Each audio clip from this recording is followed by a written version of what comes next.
സതീഷ് കുതിരാനിലെ ഇരുമ്പുപാലം എന്ന് പറഞ്ഞ സ്ഥലത്ത് നിരന്തരമായ കാട്ടാന ശല്യം, ഒരു ആന അവിടെ കിടന്ന് വിളഞ്ഞു മേയുക. എന്തെങ്കിലും ഒരു പരിഹാരം കാണുന്നുണ്ടോ? അത് കുറേ ദിവസമായി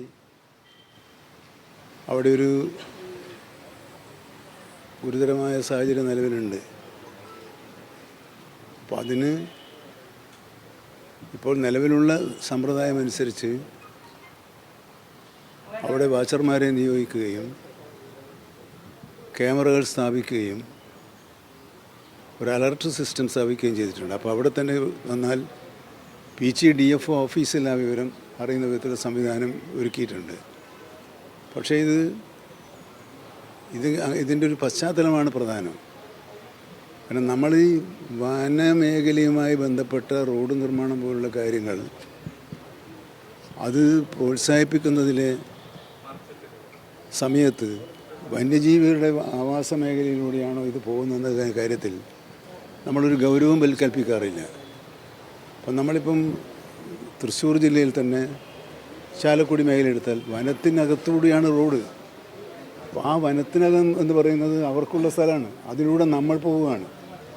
ആ സമയത്ത് നമ്മൾ ശ്രദ്ധിക്കുന്നില്ല. മുന്നറിയിപ്പുകളൊന്നും കണക്കിലെടുക്കാതെയുള്ള പൗരന്മാരുടെ ഭാഗത്തുനിന്നുണ്ടാകുന്ന ഒരു പ്രശ്നം കൂടി ഇതിനൊരു സാഹചര്യമാണ്. കുതിരാൻ തുരങ്കം വന്നപ്പോൾ അവിടുത്തെ എക്കോസിസ്റ്റത്തിന് മാറ്റം സംഭവിച്ചു. പക്ഷേ ഭാഗ്യവശാൽ കൂട്ടത്തോടെയാണ് ആനകൾ വരുന്നത്. ഇപ്പോൾ ഇവിടെ കുറഞ്ഞിട്ടുണ്ടെന്നാണ് മനസ്സിലാക്കിയത്. ഇത് ഒരു ആന തന്നെയാണ് കഴിഞ്ഞ 4-5 ദിവസമായി ഈ പത്രഭാഷയിൽ കൊലവിളി നടത്തിക്കൊണ്ട് സഞ്ചരിക്കുന്നുണ്ട്. ഇനിയിപ്പോൾ അതിന് മയക്കുമിടി വെക്കണമെങ്കിലും മറ്റെന്തെങ്കിലും ഇതിൽ ട്രാപ്പിൽ വീഴണം. പിന്നെ ഇപ്പം പുതുതായി വന്നൊരു നിർദ്ദേശം കുങ്കിയാനകളെ കൊണ്ടുവന്ന്, പക്ഷേ ഇത് ട്രാപ്പിൽ വീണാൽ മയക്കുപിടി ഒന്നും വെക്കാൻ കഴിയില്ലെങ്കിലാണല്ലോ. അപ്പോൾ ആ നിർദ്ദേശം സ്വീകരിക്കാൻ പറഞ്ഞിട്ടുണ്ട്.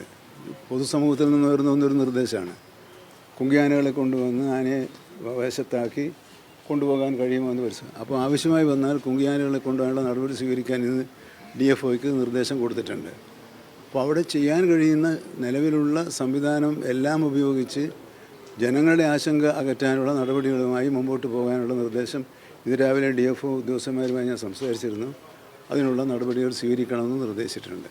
ഈ ആതിരപ്പള്ളി വാഴച്ചാൽ മേഖലയിൽ നിരന്തരം കാട്ടാന ശല്യം ഉണ്ടാകുന്ന മേഖല, അവിടെ ചോളയാർ റേഞ്ച് ഓഫീസർ ഒരു പരാതി എന്നുള്ള നിലയിൽ ഒരു നിർദ്ദേശം ചാലക്കുടി RTOയ്ക്ക് റീജിയണൽ ട്രാൻസ്പോർട്ട് ഓഫീസർക്ക് കൊടുത്തിട്ട് KSRTC ബസ്സുകൾ നിരന്തരമായിട്ട് ആ മേഖലയിൽ യാത്രക്കാരുമായി ഉല്ലാസയാത്ര അടക്കം പോയി അവിടെ നിർത്തുന്നു, ആളുകളെ കാണിക്കുന്നു. അതെ, നമ്മളെല്ലാം മറക്കുന്നത് ഈ വന്യജീവികളെന്ന് പറയുന്നതിനെ കണക്കിലെടുക്കേണ്ടതെന്നാണ്. ടൂറിസ്റ്റ് കേന്ദ്രത്തിലേക്ക് KSRTC സ്പെഷ്യൽ സർവീസ് നടത്തി KSRTCയുടെ വരുമാനം വർദ്ധിപ്പിക്കുന്ന എന്ന ആംഗിളിലാണ് അത് ചെയ്തത്. ആ ആംഗിളിനോട് ഞങ്ങളാരും എതിരല്ല. പക്ഷേ അത് അവിടെ ഉണ്ടാകുന്ന അന്തരീക്ഷ സാഹചര്യങ്ങളെ എത്രമാത്രം പ്രതികൂലമായി ബാധിക്കുമെന്നും അത് വന്യജീവികളെ പോലുള്ള കാനനവാസികളായ ആളുകളെ എത്രമാത്രം ബാധിക്കുമെന്നും ടൂറിസം മാത്രമാണ് കാണുന്നത്. ഈ ടൂറിസ്റ്റുകൾ വന്നിട്ടാണ് ഈ പടമൊക്കെ എടുക്കുന്നത്. നിങ്ങൾ ശ്രദ്ധയിൽപ്പെട്ടിട്ടുണ്ട്, മിക്കവാറും എല്ലാ കേസിലും എന്താണ് ഉണ്ടായിട്ടുള്ളത്? മോട്ടോർ ബൈക്ക് നിർത്തുക, കാറ് നിർത്തുക, ഇറങ്ങി പടം എടുക്കുമ്പോൾ അവർ തുമ്പിക്കൈ പൊക്കുന്നതിന് വേണ്ടി ശബ്ദം ഉണ്ടാക്കുക.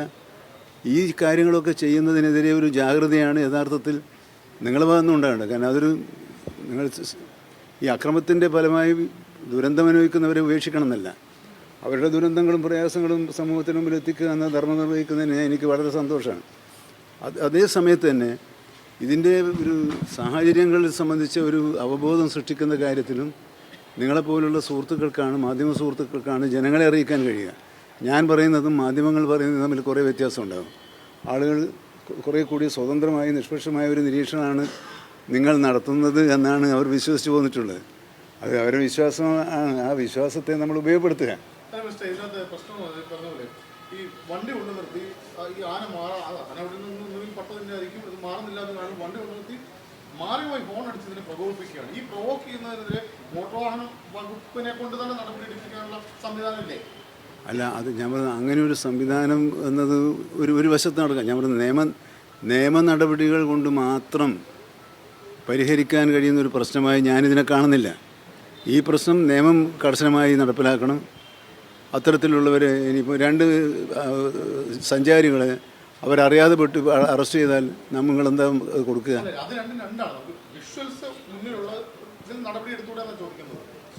അല്ല നടപടി അല്ല, അത് മോട്ടോർ വെഹിക്കിൾ ആക്ടിൽ അങ്ങനെ ചെയ്യാനുള്ള സാധ്യത ഞാൻ ആലോചിക്കാം. പക്ഷേ നമ്മളിപ്പോൾ ചെയ്തു വരുന്നത് എല്ലാ സംസ്ഥാനങ്ങളും ചെയ്യുന്നത് ആ ഭാഗത്ത് യാത്രാ നിരോധനമാണ്. യാത്രാ നിരോധനത്തിലേക്ക് പോകാൻ ഈ ഗവൺമെൻറ് ആഗ്രഹിക്കുന്നില്ല.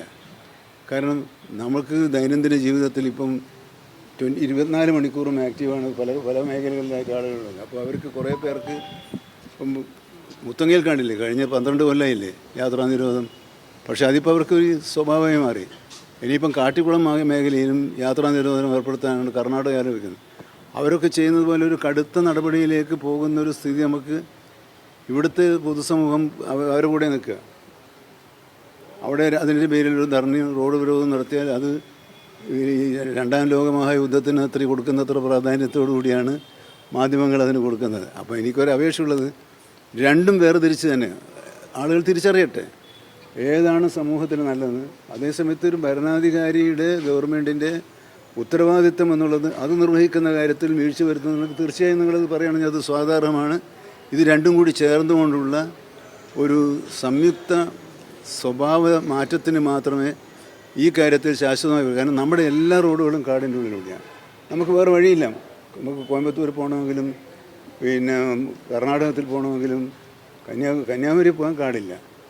ബാക്കി ഏത് തെങ്കാശി മധുര പോകണമെങ്കിൽ ഏത് പോകും. കാരണം നമ്മുടെ ഭൂമിയുടെ കിടപ്പ് അങ്ങനെയാണ്. അപ്പോൾ നമ്മളെ ദേശീയപാതകളും സംസ്ഥാന പാതകളും ഉൾപ്പെടെയുള്ളത് എവിടെയാണ് കിടക്കുന്നത്? വനത്തിൻ്റെ അകത്തൂടെ അനുവാദം ഇല്ലാതെ ഉണ്ട്. അതുപോട്ടെ അനുവാദം കൊണ്ട് പാതകൾ ഉണ്ടാക്കുകയാണ്. അപ്പോൾ അതിന് അനുവാദം കൊടുക്കാത്ത വനം വകുപ്പിന് പ്രതിക്കൂട്ടിൽ കയറ്റാനാണ് പലപ്പോഴും നിങ്ങൾ ഇന്ന ആളെന്നല്ല അന്നത്തെ ഒരു അന്തരീക്ഷം വെച്ച് നിങ്ങളൊക്കെ ആ പക്ഷത്തായിരുന്നത്. പക്ഷേ ഇപ്പോഴെങ്കിലും മാധ്യമ ലോകമെങ്കിലും അത് തിരിച്ചറിഞ്ഞ് അതിൽ സ്വയം ആത്മനിയന്ത്രണ നിയമങ്ങളെ പാലിക്കുക എന്ന. ഇപ്പം നമ്മൾ പോകുമ്പോൾ കാണില്ല ഇവിടെ ആന ഇറങ്ങാൻ സാധ്യതയുണ്ട്, നമ്മൾ ആരെങ്കിലും സൂക്ഷിക്കാറുണ്ട്. നമ്മൾ ഹോണടിച്ച് ഓവർടേക്ക് ചെയ്ത് സ്പീഡിൽ അങ്ങ് പോകും. അപ്പോൾ അവിടെ പാലിക്കേണ്ട ചില സാമാന്യ മര്യാദകൾ പാലിക്കുന്നതിൽ ഉണ്ടാകുന്ന വീഴ്ചയാണ് നിങ്ങളുടെ അനുഭവത്തിൽ പോലും ഉള്ളത്. അത് ഒരു ശരിയായ പ്രവണതയല്ല എന്ന നിലക്ക് നിങ്ങൾ സഹായിക്കണം എന്നാണ് ഞാൻ അപേക്ഷിക്കുന്നത്. ഈ മുട്ടിൽ മരമുറിയായിട്ട് ബന്ധപ്പെട്ട് ഈ വനവാസികൾക്ക് ഒരു നോട്ടീസ് റവന്യൂ വകുപ്പിന് ലഭിച്ചിട്ടുണ്ട്. അവർക്ക് 70 ലക്ഷം രൂപ തൊട്ട് 1.5 കോടി രൂപ വരെ അടയ്ക്കണമെന്നൊക്കെ പറഞ്ഞാണ്. അറിയില്ല, വനം വകുപ്പൊന്നും ചെയ്തിട്ടില്ല. വനം വകുപ്പ് മുട്ടിൽ കേസുണ്ടായപ്പോൾ അത് ഞാനുള്ളപ്പോൾ അതിന് മുമ്പേ ഉണ്ടായതാണ്. ഞാൻ മന്ത്രിയായതിന് ശേഷം ഉണ്ടായതല്ല, അതിനു മുമ്പേ ഉണ്ടായത്. അത് കേസെടുത്ത് ആ കേസ് അന്വേഷണം നടത്തുന്ന ഘട്ടത്തിലാണ് വ്യാപകമായ പരാതികൾ ഉണ്ടായത്. ആ കേസ് അന്വേഷണം ഉൾപ്പെടെ എല്ലാ കേസും ക്രൈംബ്രാഞ്ചിന് വിട്ടുകൊണ്ടുള്ള ഉത്തരവാണ്. പോലീസും ക്രൈംബ്രാഞ്ചുമാണ് ആ കേസ് അന്വേഷിക്കുന്നത്. അതിൻ്റെ നടപടിക്രമങ്ങളിൽ ഞാൻ അന്വേഷിക്കാൻ പോയിട്ടില്ല. ഇനി എന്തെങ്കിലും ഉണ്ടെങ്കിൽ അവരോട് ശ്രദ്ധപ്പെടുത്തുന്നത് എനിക്ക് വിരോധമില്ല, അധികാരമില്ല എന്നുള്ളതല്ല. നമ്മളൊരാളെ ഏൽപ്പിച്ചു കഴിഞ്ഞാൽ പിന്നെ അതിനകത്ത് ഇടപെടേണ്ട ഒരു ആവശ്യമില്ല. അത് ഞാൻ ഇടപെട്ടാൽ അത് ക്രൈംബ്രാഞ്ചിൻ്റെ മേൽനോട്ടത്തിലുള്ള പ്രവർത്തനങ്ങളെ അന്വേഷണത്തെ പരിശോധനയിൽ എനിക്ക് തൃപ്തിയില്ല എന്നായിരിക്കും അതിനെ വ്യാഖ്യാനം. എനിക്ക് മറ്റൊന്നുങ്ങൾ മനസ്സിലാക്കേണ്ടത് ഇത്രയായിട്ടും പ്രതികൾക്ക് ഊരിപ്പോരാൻ കഴിഞ്ഞിട്ടില്ല എന്നുള്ളതാണ്. കാരണം ഈ വനം നിയമത്തിൻ്റെ ഒരു വൈകൃതമാണത്. ഇതിനകത്ത് മരം മുറിക്കുന്നതിൻ്റെ ഒരു പ്രമാണിമാർ രക്ഷപ്പെടുകയും പാവപ്പെട്ടവർ ശിക്ഷയ്ക്ക് വിധേയമാവുകയും ചെയ്യുന്ന വൈരുദ്ധ്യം നിറഞ്ഞ നിയമങ്ങളാണ്. ആ നിയമം മാറ്റാനുള്ള ശ്രമങ്ങൾ നടത്തിയപ്പോഴെല്ലാം എന്നെ ഒറ്റപ്പെടുത്തി ക്രൂശിക്കാനാണ് നിങ്ങൾ ഉൾപ്പെടെയുള്ളവർ ചെയ്തത്. നിങ്ങളിൽ പലരും ഉപയോഗിച്ച വാക്കുകൾ പോലും വേദനാജനകമാണ്. ഞാൻ ഇപ്പോഴും ഉറങ്ങുകയാണ്. പക്ഷേ വനം വകുപ്പിൽ നടക്കുന്ന വലിയ മാറ്റങ്ങളെക്കുറിച്ച് നിങ്ങളാരും കാണുന്നില്ല. നമുക്കൊരു ദിവസം അത് നിങ്ങളെല്ലാം ശ്രദ്ധയപ്പെടുത്താം. വനനിയമപ്രകാരമുള്ള ശിക്ഷ വളരെ ലളിതമായതുകൊണ്ടാണ് പോലീസ് കേസിലേക്ക് നമ്മൾ പോയത്. 6 മാസം തടവും കുറച്ച് പൈസ പിഴയും അടച്ചാൽ എങ്ങനെ? മരത്തിൻ്റെ വില തന്നെ എത്രയുണ്ട്? ഈ കേസിൽ മാത്രമല്ല, കേസിലെ നിയമം അങ്ങനെയാണ്. അപ്പോൾ നേരത്തെ നമ്മളൊരു നിയമം മാറ്റത്തിൽ ശ്രമിച്ചു. ഫൈൻ 100 രൂപ, ഒരു 1082-ൽ 100 രൂപ ഉള്ളത് കുറച്ച് വർദ്ധിപ്പിക്കാൻ തീരുമാനിച്ചപ്പോഴാണല്ലോ വലിയ ബഹളം ഉണ്ടായത്. അപ്പോൾ അതിനെയൊക്കെ നമ്മൾ അറിഞ്ഞുകൊണ്ട് പ്രോത്സാഹിപ്പിക്കുന്ന ഒരു പ്രവണതയിൽ നിന്ന് മാറി ന്യായമാണ് സർക്കാർ പറയുന്നതെങ്കിൽ ആ ന്യായത്തോടൊപ്പം നിൽക്കുകയും അന്യായമാണ് സർക്കാർ പറയുന്നതെങ്കിലും സർക്കാരിനെ വിമർശിക്കുകയും ചെയ്യുന്ന ഒരു പുതിയ സംസ്കാരം തൃശ്ശൂരിലെ മാധ്യമപ്രവർത്തകന്മാരിൽ നിന്നും ഞാൻ പ്രതീക്ഷിക്കുന്നു.